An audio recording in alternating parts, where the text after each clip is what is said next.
Avez-vous déjà remarqué que certaines des personnes les plus intelligentes que vous connaissez ont tendance à rester seules, tandis que d'autres s'épanouissent dans les rassemblements sociaux?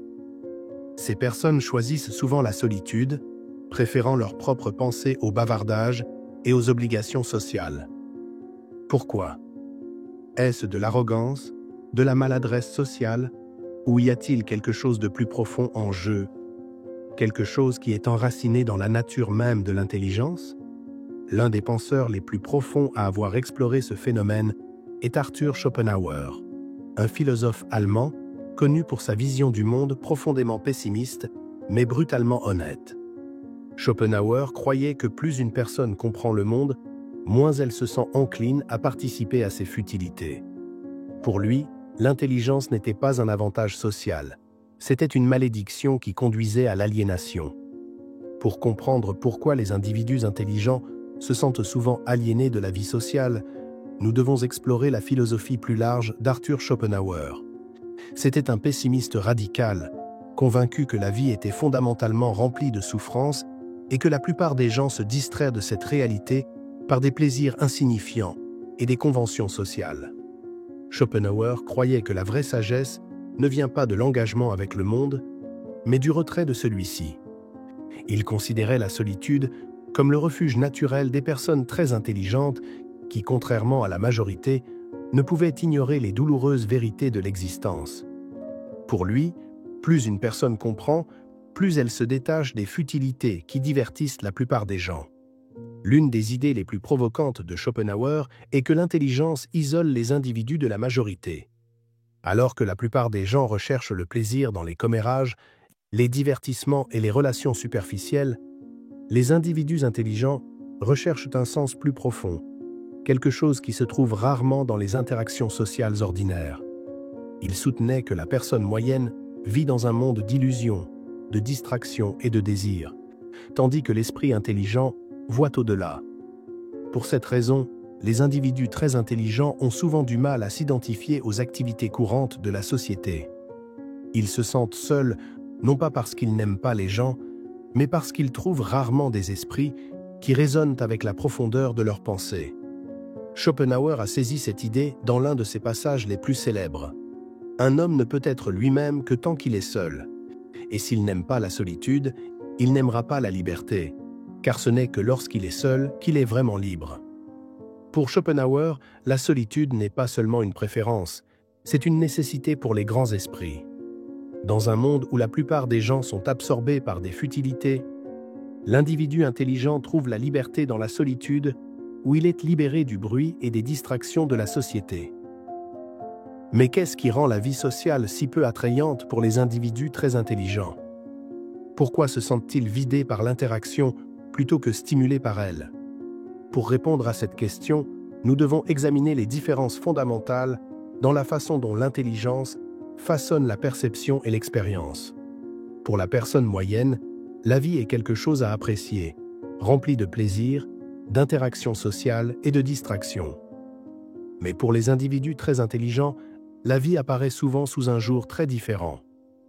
Une plus grande intelligence s'accompagne d'une plus grande conscience, et une plus grande conscience s'accompagne de la prise de conscience de l'absurdité, de la souffrance et de l'impermanence de la vie. Schopenhauer croyait que les personnes intelligentes ne peuvent y s'empêcher de voir à travers les illusions qui rendent la plupart des gens heureux. Elles reconnaissent qu'une grande partie de l'existence humaine est motivée par des désirs irrationnels, une répétition aveugle et une lutte constante pour des plaisirs éphémères. Cette compréhension profonde rend difficile l'engagement dans le monde de manière légère. Alors que beaucoup trouvent du réconfort dans les divertissements, les tendances sociales ou la recherche du statut, la personne intelligente considère ces activités comme des distractions par rapport à des préoccupations existentielles plus profondes. Cette prise de conscience, plutôt que d'apporter la paix, conduit souvent à la frustration, au cynisme, voire au désespoir. L'un des plus grands défis sociaux pour les personnes très intelligentes est de participer à une conversation quotidienne. Les bavardages, les commérages et les sujets triviaux, qui sont précisément les fondements des liens sociaux, sont perçus comme une corvée plutôt que comme une activité agréable. Schopenhauer À noter que la plupart des gens se préoccupent des aspects superficiels de la vie, discutant de sujets triviaux tels que le statut social, les divertissements ou les routines quotidiennes. L'esprit intelligent, cependant, aspire à des discussions sur la philosophie, la psychologie, la science ou des questions existentielles profondes. Parce que ces sujets sont trop lourds ou complexes pour la plupart des gens, les individus intelligents ont souvent l'impression de devoir filtrer leurs pensées juste pour s'intégrer. Cela crée un sentiment de solitude même dans une foule. Une personne très intelligente peut être physiquement présente dans les contextes sociaux, mais mentalement détachée, observant de l'extérieur plutôt que de s'impliquer réellement. Elle peut même préférer la solitude simplement parce que faire semblant de s'intéresser à des discussions superficielles est épuisant. Un autre fardeau de l'intelligence est l'incapacité à simplement accepter les choses telles qu'elles sont. Alors que la plupart des gens vivent instinctivement, réagissant, suivant les normes sociales et profitant du présent, l'esprit intelligent analyse, questionne et déconstruit constamment la réalité. Pourquoi les gens se comportent-ils comme ils le font? Quel est le véritable sens des rituels sociaux?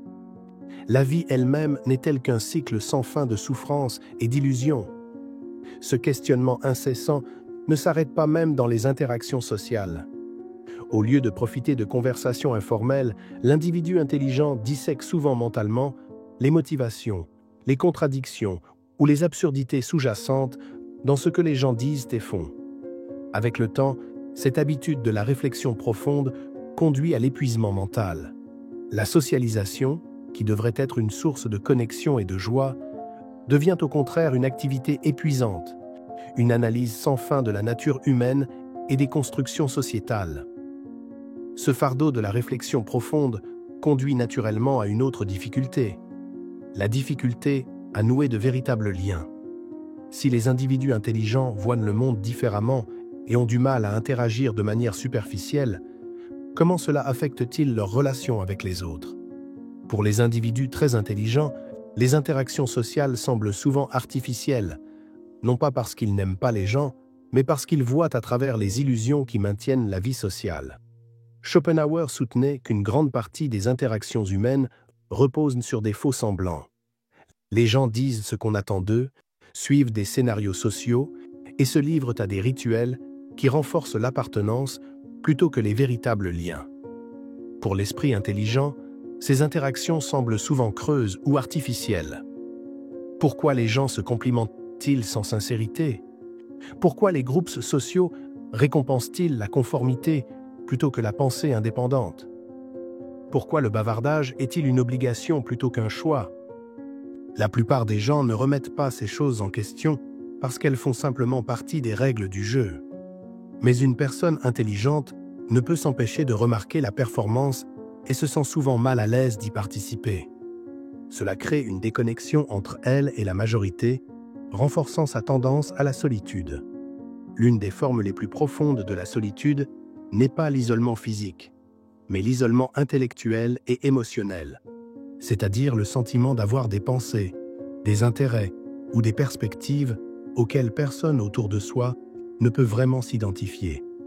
Les personnes très intelligentes sont souvent attirées par des intérêts complexes, abstraits ou non conventionnels, qu'il s'agisse de philosophie, de science, de littérature ou de recherche psychologique approfondie. Cependant, il peut être difficile de trouver d'autres personnes partageant la même curiosité intellectuelle. Si elles soulèvent une question philosophique, la plupart des gens peuvent la rejeter en la considérant comme une réflexion excessive. Si elles expriment une préoccupation existentielle profonde, elles peuvent se heurter à l'indifférence ou à l'inconfort. Si elles parlent avec passion d'un sujet complexe, la conversation peut rapidement revenir à quelque chose de trivial. Au fil du temps, cet échec répété à établir une connexion significative peut donner aux individus intelligents le sentiment d'être des marginaux, comme s'ils vivaient dans un monde mental différent de celui de leur entourage. Pour les personnes très intelligentes, les interactions de groupe peuvent être particulièrement difficiles. Les groupes sociaux fonctionnent sur la base de valeurs partagées, d'intérêts communs et de règles tacites qui privilégient l'harmonie à la vérité. Cependant, les personnes intelligentes ont souvent du mal avec cette dynamique pour plusieurs raisons. Elles privilégient la vérité à l'harmonie sociale.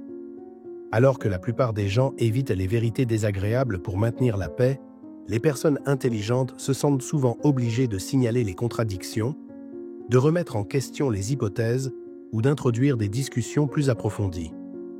Cela peut les faire paraître contrariantes ou trop sérieuses dans les contextes sociaux.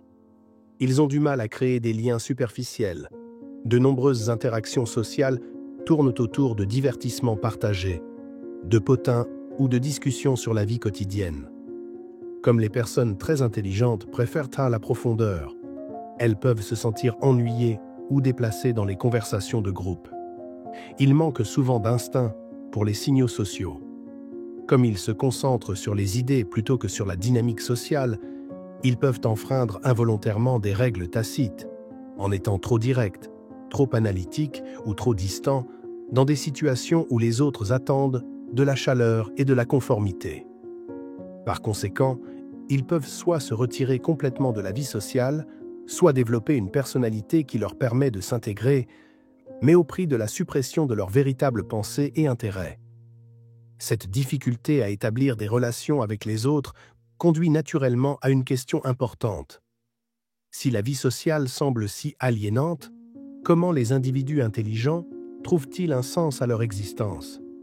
Schopenhauer croyait que la véritable satisfaction ne vient pas de la société, mais de la solitude, de l'introspection et des activités intellectuelles. Pour Arthur Schopenhauer, la vie n'était pas une question de validation sociale, de popularité ou de plaisir futile, mais de sagesse, de réflexion sur soi et de quête de la vérité. Il croyait que ceux qui sont vraiment intelligents ne cherchent pas à s'intégrer, mais plutôt à comprendre la nature profonde de la réalité. Schopenhauer soutenait que la société, de par sa nature même, tend à récompenser la conformité plutôt que l'individualité, la distraction plutôt que l'introspection et le divertissement plutôt que l'illumination. C'est pourquoi les individus très intelligents ne trouvent guère de satisfaction à s'engager dans les aspects superficiels de la vie sociale. Ils consacrent plutôt leur temps et leur énergie à des activités qui cultivent la connaissance, la créativité et l'épanouissement personnel. Pour Schopenhauer, le but ultime d'une personne intelligente n'est pas de rechercher l'approbation des autres, mais de cultiver un monde intérieur riche. Cela explique pourquoi c'est souvent dans la solitude, et non dans la socialisation, qu'ils trouvent le plus grand épanouissement. Alors que beaucoup de gens craignent la solitude, les individus intelligents l'acceptent souvent comme une condition nécessaire à la réflexion profonde et au développement personnel. Dans la solitude, ils sont libérés des distractions des attentes sociales et peuvent se plonger pleinement dans des activités intellectuelles et créatives. Schopenhauer lui-même a passé une grande partie de sa vie dans la solitude, écrivant et peaufinant ses œuvres philosophiques. Il considérait la solitude comme un privilège, un état dans lequel l'esprit est libre d'explorer des questions profondes sans l'interférence de préoccupations superficielles. Selon Schopenhauer, la solitude présente les avantages suivants. Introspection, la capacité d'analyser en profondeur ses propres pensées, croyances et expériences. Créativité, l'absence d'influences extérieures permet de développer une pensée originale et de créer artistiquement. Maîtrise intellectuelle. En se concentrant sans interruption, les individus peuvent acquérir des connaissances et affiner leur compréhension du monde. C'est pourquoi de nombreux grands esprits de l'histoire, de Nietzsche à Einstein, de Kafka à De Vinci, ont souvent préféré la solitude. C'est dans l'isolement qu'ils ont pu accomplir leurs travaux les plus significatifs, sans être accablés par les futilités de la vie sociale. Si les individus intelligents peuvent éviter les grands rassemblements sociaux superficiels, cela ne signifie pas pour autant qu'ils rejettent complètement les relations humaines. Au contraire, ils recherchent la qualité plutôt que la quantité en matière de relations. Plutôt que de s'engager dans des interactions de groupe superficielles, ils préfèrent souvent les conversations en tête-à-tête, qui permettent d'approfondir, de nuancer et de s'engager intellectuellement. À quoi ressemble une connexion significative pour les individus intelligents? Des amitiés significatives avec des personnes partageant les mêmes idées, les mêmes intérêts et les mêmes valeurs. Des discussions sur la philosophie, la psychologie ou des sujets existentiels plutôt que des commérages ou des bavardages. Schopenhauer lui-même était très critique à l'égard des interactions sociales vides de sens, estimant que la plupart des conversations ne servent qu'à passer le temps plutôt qu'à échanger des idées significatives. Il considérait la véritable camaraderie comme quelque chose de rare, réservé uniquement à ceux qui pouvaient se retrouver sur la même longueur d'onde intellectuelle et émotionnelle. C'est pourquoi les personnes très intelligentes ont souvent peu de relations, mais elles sont profondément significatives. Elles ne cherchent pas à être entourées de beaucoup de gens, mais plutôt à se lier avec quelques privilégiés qui les comprennent vraiment. En fin de compte, Schopenhauer croyait que la solitude n'était pas une faiblesse, mais un signe de force intérieure. Dans un monde qui attire constamment les gens vers les distractions et les attentes sociales, choisir de suivre son propre chemin demande à la fois du courage et de la conviction. Mais qu'est-ce que cela signifie pour le monde moderne ? Comment ces idées s'appliquent-elles à l'ère des médias sociaux, de la connectivité constante et de la pression sociale sans fin ? Si Schopenhauer a défendu la solitude comme voie vers la sagesse et la découverte de soi, il a également été un homme profondément tourmenté par la solitude et l'amertume. Sa philosophie, bien que perspicace, était souvent empreinte d'un pessimisme qui révélait les dangers d'un isolement excessif. La solitude peut apporter la liberté et la croissance intellectuelle, mais elle comporte également son lot de risques. Si elle est poussée trop loin, elle peut conduire à la misanthropie, à la dépression et à une déconnexion du monde. Ainsi, si les individus intelligents peuvent trouver la paix dans la solitude, ils doivent également veiller à ce qu'elle ne se transforme pas en isolement complet. Les propres luttes de Schopenhauer contre la solitude et l'amertume. Schopenhauer lui-même était un homme profondément solitaire. Bien qu'il fût brillant et largement respecté, il avait peu de relations étroites et exprimait souvent du mépris pour les autres. Il a vécu une grande partie de sa vie dans l'isolement, convaincu que la plupart des gens étaient stupides, mus par des désirs aveugles et incapables de réflexion profonde. Cet isolement a eu des conséquences. Il est devenu de plus en plus amer et cynique, considérant les interactions humaines comme inutiles. Il a lutté contre un sentiment d'aliénation, ne se sentant jamais vraiment compris. Ses écrits, bien que profonds, reflétaient souvent la frustration et le pessimisme, comme s'il avait complètement renoncé à l'humanité. À bien des égards, Schopenhauer est devenu une mise en garde, la preuve que si la solitude peut être un cadeau, l'isolement complet peut se transformer en prison. Le risque d'un isolement excessif, misanthropie et dépression. Lorsque la solitude devient excessive, elle peut se transformer en misanthropie, c'est-à-dire en une profonde méfiance ou haine de la société. Les personnes très intelligentes qui se sentent aliénées pendant trop longtemps peuvent commencer à considérer les autres non seulement comme différents, mais aussi comme inférieurs ou stupides. Cet état d'esprit peut entraîner une perte d'empathie, rendant difficile la connexion même avec ceux qui pourraient te comprendre. Un sentiment croissant de supériorité qui crée un isolement supplémentaire. Un cycle d'amertume où chaque interaction sociale ratée renforce l'idée que les gens ne valent pas la peine d'être fréquentés. Au-delà de la misanthropie, l'isolement peut également conduire à la dépression. Sans interaction sociale significative, même les esprits les plus intelligents peuvent sombrer dans des sentiments de vide, de désespoir et de terreur existentielle. Les humains, quelle que soit leur intelligence, sont des créatures sociales par nature, et un retrait complet peut avoir de graves conséquences psychologiques. Trouver un équilibre. Comment les individus intelligents peuvent s'engager socialement sans se perdre? La clé est donc l'équilibre. Les individus intelligents n'ont pas besoin de s'immerger dans la vie sociale comme la plupart des gens, mais ils ne doivent pas non plus la rejeter complètement. L'objectif est de trouver des moyens significatifs de s'engager dans le monde tout en préservant son intégrité intellectuelle et émotionnelle. Voici quelques moyens d'y parvenir. Rechercher des personnes partageant les mêmes idées. Plutôt que d'essayer de s'intégrer dans les milieux sociaux traditionnels, les personnes intelligentes peuvent y trouver des communautés de niche où des discussions approfondies et des relations significatives sont possibles. Entretenir quelques relations solides, même une ou deux amitiés intellectuelles profondes, peuvent empêcher l'isolement de se transformer en solitude. S'engager de manière sélective, au lieu d'éviter toutes les situations sociales, les personnes intelligentes peuvent choisir des cadres qui correspondent à leurs intérêts, tels que des discussions philosophiques, des clubs de lecture ou des rencontres individuelles. Faire preuve de patience envers les autres, toutes les conversations ne doivent pas nécessairement être profondes. Parfois, des interactions légères peuvent tout de même créer un sentiment de connexion sans être épuisantes.